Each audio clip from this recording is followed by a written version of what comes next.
What's up, Schwartz Force? Welcome back to the channel. Today we're finally taking a look at this strap haul featuring the StrapsCo straps you see here. Now, as many of you know, if you've seen previous videos of mine, as a brand ambassador for StrapsCo, I'm able to review some of their straps for you from time to time. And one of the things that I got feedback on that I found very important was the suggestion to do the review after using the straps, instead of getting the straps brand new and then sharing my thoughts about them, actually putting them on my watches, wearing them, getting some wrist time, and then giving you feedback of how they hold up and the quality of them over time.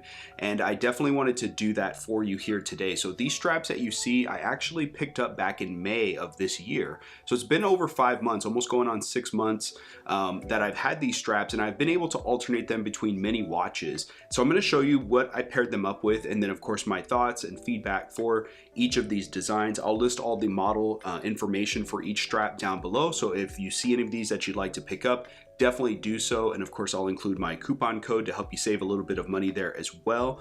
But before we do that, in case you're new to the channel, my name's Dave. May the Schwartz be with you. And hey, did you know it's a great day to wear a watch? Boom. Today I have on my Maurice Lacroix Icon Automatic. Hopefully that'll come in focus there. There we go. And this is the white or silver dial variant, 42 millimeter, and I did swap it from the bracelet onto this dark, rich chocolate brown leather strap. I just love this thing, and with fall coming up, cooler weather, I think this is just the perfect pairing for this particular watch. That's what I got on the wrist for you here today. But without further ado, let's go ahead and get into this. Hey, did you know it's a great day to wear a watch?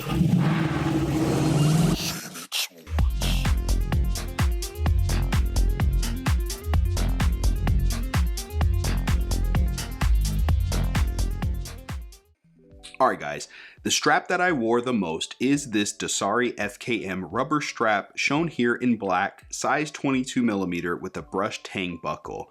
They have plenty of options in terms of colors, sizing, and buckle finishing, so you can pair this up with just about anything.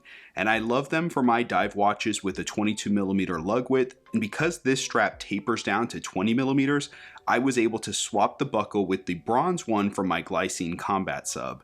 And I wore this to all the beaches that I traveled to this summer, so it was exposed to the salt water, sand, sunscreen lotion, sweat, all you name it, and it has held up great. It's comfortable on the wrist, and part of that is due to the Oyster Flex style vents you see here on the underside of the strap. It's really easy to clean, and unlike silicone or other rubber straps, these won't attract lint and dust or pull hair, so that was a huge plus for me with this material. My next favorite and most worn strap was this perforated suede strap for the tag Heuer Carrera. And while I don't own a tag, I knew this would pair up perfectly with some of my chronograph watches that I own. And they have the main colors you'd want: black, brown, tan, and gray, as well as options for the buckle finishing and color. Keep in mind though that this only comes in a 22 millimeter lug width. It feels amazing, nice and supple, it has great stitching, and this deployant clasp is just too cool. I mean, look at this. Double locking pusher to release, and you can see it's a fully milled stainless steel. It clicks into place with a satisfying tactile feel and snap.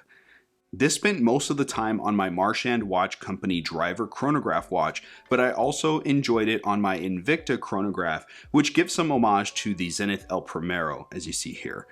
I definitely plan on picking up another one of these straps in the gray color soon, and I wish they had a navy blue option, as I'd pick one of those up too as well. It's held up great, and it did develop a tad bit of patina from normal wear. Now, one con to keep in mind that I want to point out is if you do swap this onto different watches that have different lug-to-lug heights, because of the way the deployant clasp is sized, it will leave a crease in the suede. So if you change that, you may see it exposed slightly, so it may be best to size this strap to one watch you prefer to wear it with and get another strap for a different watch.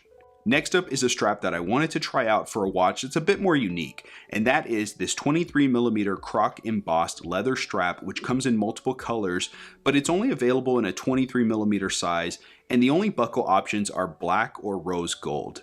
So I decided to order a separate 20 millimeter butterfly clasp in high polish to pair up with my Frederique Constant Classics Index watch. This watch is a challenge to order a strap for because it has such long lugs, so you get a tad bit of overhang. So if you have thicker wrists, you may not run into this issue the way I did. But in regard to the strap, it has a nice deep crocodile embossed pattern on it, and I like that it is a bit shiny without being too glossy. It has a nice thinness to it, which I like for dress watch straps, but it does not feel as premium as some other options that StrapsCo offers in more common sizes like 20 or 22 millimeter. And I did not wear this watch that much due to how dressy it is, but I'll continue my hunt for the perfect strap to pair up on this particular watch. Next, we have the Dasari Croc embossed leather strap in black. Now, there's plenty of size options on this one from 16 millimeters up to 26 millimeters, and most common color options available as well, but they only come on a brushed stainless steel tank buckle, so you may want to pick up a clasp upgrade if you want high polish or another colored buckle. I paired this strap up quite a bit on my Seiko Sarks 035 model watch to dress it up, as well as on my Seiko Fuyu Geshi watch. The leather has a nice feel to it, it has just the right amount of sheen without being too glossy, again, like the last strap mentioned. I do also like how it has a nice taper from 20 millimeters down to 16 millimeters, giving a more vintage and elegant look when worn on the wrist. Quick release spring bars are also standard on this strap, which is great to see. Now, I don't know if this was an issue with just my strap in particular, but you may want to be careful with watches that have lug holes too close to the case. I experienced a bit of rubbing with one of my watches, and now there's a spot where you can see the die has been rubbed off. I also noticed with taking the strap off and putting it on regularly, the tang buckle has caused just a bit of chafing along the edge on the underside and sides of the watch. I think it may be best to put this strap on a deployant clasp to avoid that issue. It's not a deal breaker for me personally, but it is something to mention as it may be a problem for others. Lastly, we have one heck of a bracelet, the Super Engineer 2 model. This has a lot of heft to it and it's superb in build quality and feel. It's made from solid 316L stainless steel with a fully milled clasp that has double locking pushers with an additional safety fold over clasp for that extra security. There's also 3 micro adjustment spots for a more precise fitment. Now this version is 22 millimeters, but they have 20 and 24 millimeter options available, as well as options in matte black or yellow gold colors to choose from. The bracelet does not taper, so you get a nice consistent shape around the wrist. Straight edge end links are something to watch for, as I know some watches that can create a gap between the lugs and the case, but for my choices, I did not have any issues. Now my favorite pairing for this bracelet is my Brew Retrograph. It's taking this rather retro inspired piece and giving it a substantial bracelet that lines up perfectly at the lugs as if it were made for it. And the individual links are brushed but have chamfered edges that create light play in a subtle way. So if you want a bracelet similar to a beads of rice design, but more robust and without the high polish, this is an excellent option to consider.